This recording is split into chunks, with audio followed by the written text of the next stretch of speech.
Hello everyone, in this video I will show you the correct way how to fix and solve this problem on Twitter.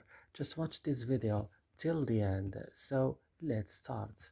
So now and first guys, you have to go and open the settings of your phone.